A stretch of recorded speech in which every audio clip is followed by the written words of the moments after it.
அத்தாக்காவுடைய மாற்றத்திற்கும் விஜய் கொடுக்கின்ற மாற்றத்திற்கும் வித்தியாசத்தை மக்கள் பார்க்கறாங்க. மொத்தம் 7 கார்னர் கான்டெஸ்ட். அப்ப இதரன்னு கொண்டு போய் நாம் தமிழரையும் அதுல சேர்த்திருக்கிறாங்க அப்படிங்கிறது.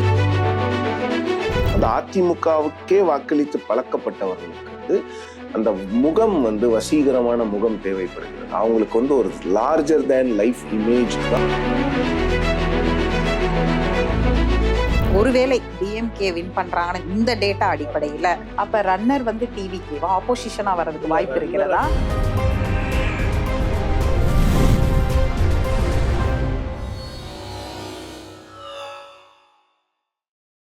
நாம் தமிழர் நீங்க இந்த இடத்த சொன்னதுனால யாரோடையும் கூட்டணி வைக்காம ஒரு கன்சிஸ்டன்சியை மெயின்டைன் பண்றாங்க. ஆனா இந்த எக்ஸிட் போல்ல நான் கவனிச்சது என்னன்னா, எந்த இடத்துலயும் 4 கார்னர் கான்டெஸ்ட்னா அந்த 4 முனை போட்டிக்கு 4வது இடம் அவங்க 5% வாங்கட்டும் 2% வாங்கட்டும் அதை ஓப்பனா சொல்லியிருக்கணும். ஆனா இவங்க அதையும் இதரன்னு சேர்த்துட்டாங்க. ஆனா களத்துல 7 கார்னர் கான்டெஸ்ட் இருந்தது. இப்ப ராம்தாஸ் சசிகலா வேல்முருகனை சேர்த்துக்கிட்டோம்னா, நமக்கு டாக்டர் கிருஷ்ணசாமியை சேர்த்துக்கிட்டோம்னா மொத்தம் 7 கார்னர் கான்டெஸ்ட். அப்ப இதரன்னு கொண்டு போய் நாம் தமிழரையும் அதுல சேர்த்திருக்கிறாங்க அப்படிங்கிறது என்ன மாதிரி? ஏன்னா அவங்க ஏற்கனவே ஒரு ஓட் பர்சன்டேஜ் வாங்கியிருக்கிறாங்க.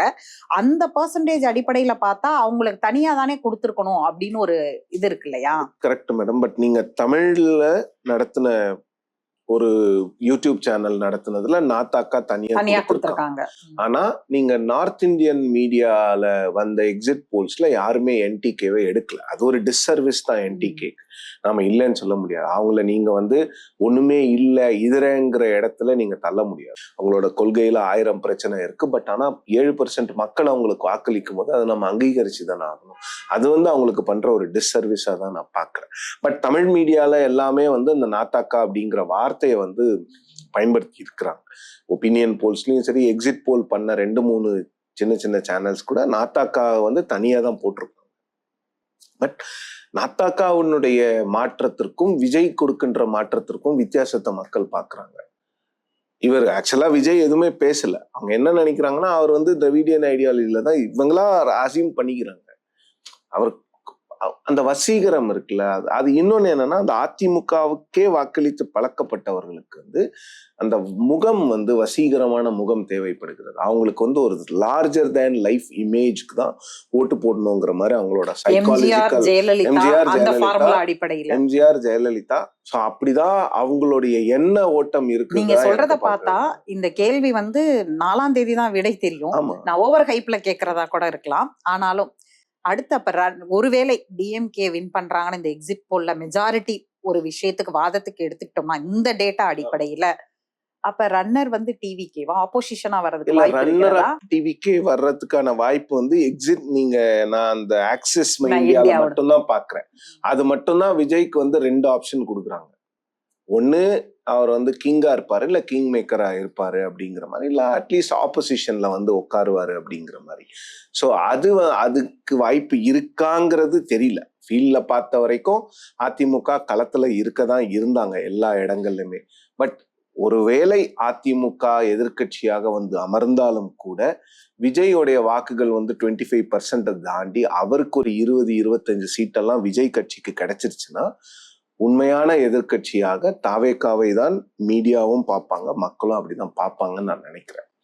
ஏன்னா எப்பவுமே ஒரு நாவல்டி ஃபேக்டர், இவங்க என்ன பண்ண போறாங்க. நீங்க சட்டமன்றத்துக்குள்ள விஜய் வந்துட்டாருன்னா சட்டமன்றமே விஜயை நோக்கி தான் சுற்றும்.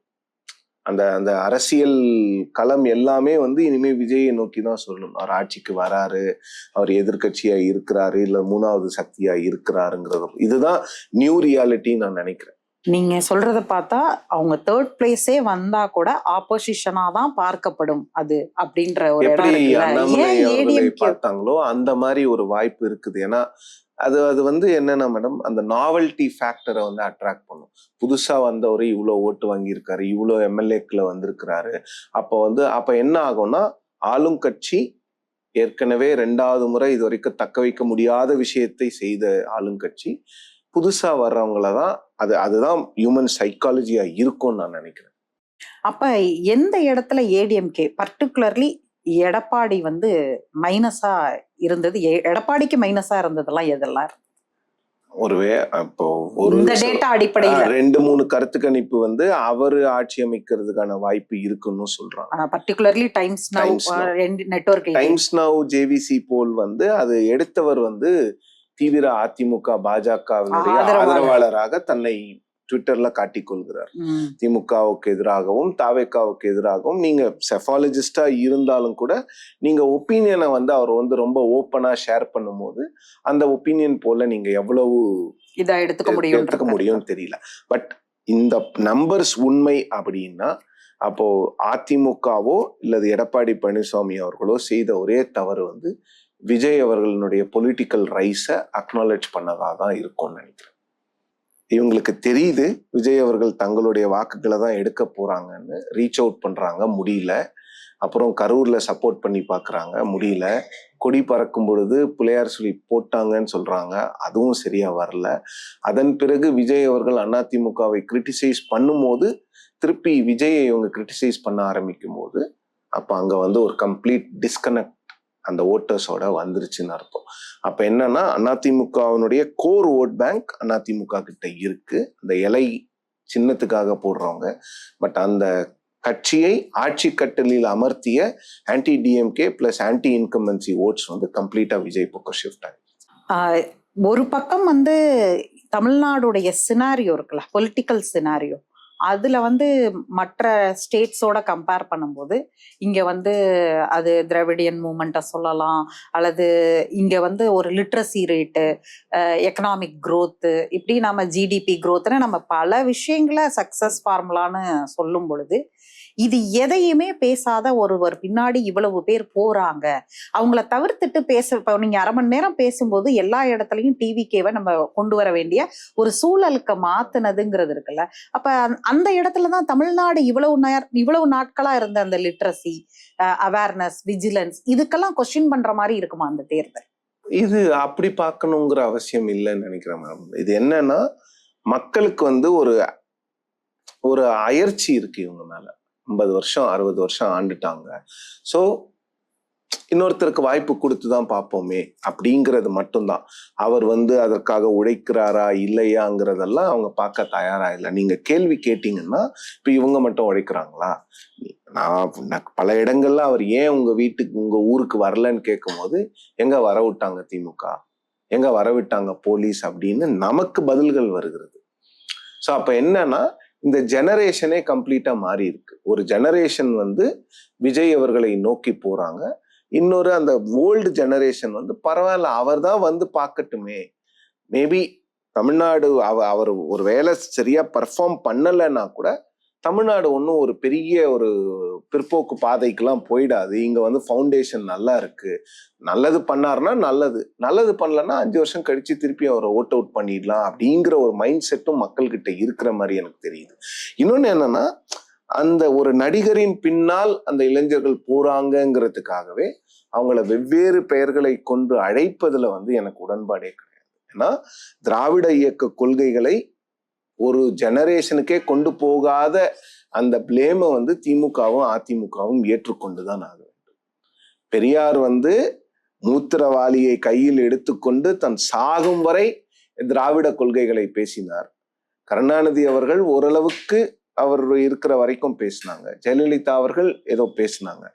அதற்கு முன்ன அந்த டைம்ல கூட இந்த கொள்கைகளை கொண்டு செல்வதற்கு காலேஜஸ்ல சென்சிடைசேஷன் ப்ரோக்ராமோ இல்ல வந்து இந்த கொள்கைகளை நாங்க கொண்டு போறோம், 2 லாங்குவேஜ் ஃபார்முலா ஏன் தமிழ்நாட்டுல இன்னமும் இருக்குது அப்படிங்கிற ஒரு அவேர்னஸ் ப்ரோக்ராமை எந்த ஆட்சியும் எந்த கட்சியும் எந்த கல்லூரியும் நடத்தல.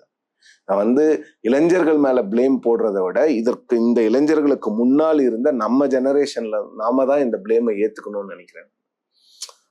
அந்த மாணவர்களுக்கோ இல்ல அந்த இளைஞர்களுக்கோ சொல்லி கொடுத்துருக்கணும் 2 லாங்குவேஜ் ஃபார்முலான்னா என்ன, இது ஏன் இந்த 2 லாங்குவேஜ் ஃபார்முலாவை இங்க கொண்டு வந்தாங்க, ஹிந்தி ஏன் வந்து மக்கள் ஹிந்தி எதிர்ப்ப வந்து பிரதானமா பார்த்தாங்க, திராவிட கொள்கைன்னா என்ன, இந்த கொள்கையினால தமிழ்நாடு அடைஞ்சிருக்கிற வளர்ச்சி என்ன, காமராஜர் காலத்துல இருந்து இங்க எப்படி இண்டஸ்ட்ரியல் growth வந்திருக்கு, இதெல்லாம் யாருக்குமே சொல்லி கொடுக்கல. இஷ்டம் இருக்கிறவங்க தேடி தேடி போய் படிக்கிறாங்க.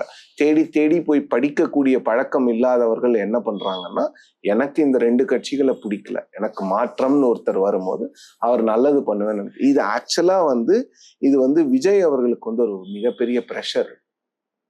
அவர் மேல எண்ணற்ற லட்சக்கணக்கான இளைஞர்கள் அவ்வளவு நம்பிக்கை வச்சிருக்காங்க. அந்த நம்பிக்கைக்கெல்லாம் பாத்திரமாக விஜய் அவர்கள் இருக்கணும். அவர் இந்த ஃபர்ஸ்ட் எலெக்ஷனுங்கிறது விஜய்க்கு ரொம்ப ஈஸியான ஒரு எலெக்ஷன். அவருடைய திரை கவர்ச்சி, அவருடைய பிம்பம், எல்லாமே அவருக்கு ஃபேவரா இருக்கும். நாவல்டி ஃபேக்டர் எல்லாமே அவருக்கு ஃபேவரா இருக்கு. இதை சஸ்டைன் பண்றது விஜய் அவர்களுடைய கையில தான் இருக்கு. அது அவர் ஆட்சிக்கு வராரோ, எதிர்கட்சியா இருக்கிறாரோ, இல்ல 3வது ஃபோர்ஸா இருக்கிறாரோ, டிஸ்ரப்டரோ, கிங் மேக்கரோ, எதுவா இருந்தாலும் விஜய் அவர்களுக்கு இந்த தேர்தலுக்கு பிறகு ஒரு பெரிய ரெஸ்பான்சிபிலிட்டி இருக்குது. சஸ்டைன் பண்ணி அந்த இளைஞர்களுடைய நம்பிக்கைக்கு பாத்திரமா அவர் இருக்கணும். தன்னாட்சியோடு உங்களுடைய கருத்துக்களை பகிர்ந்து கொண்டதற்கு நன்றி. நன்றி.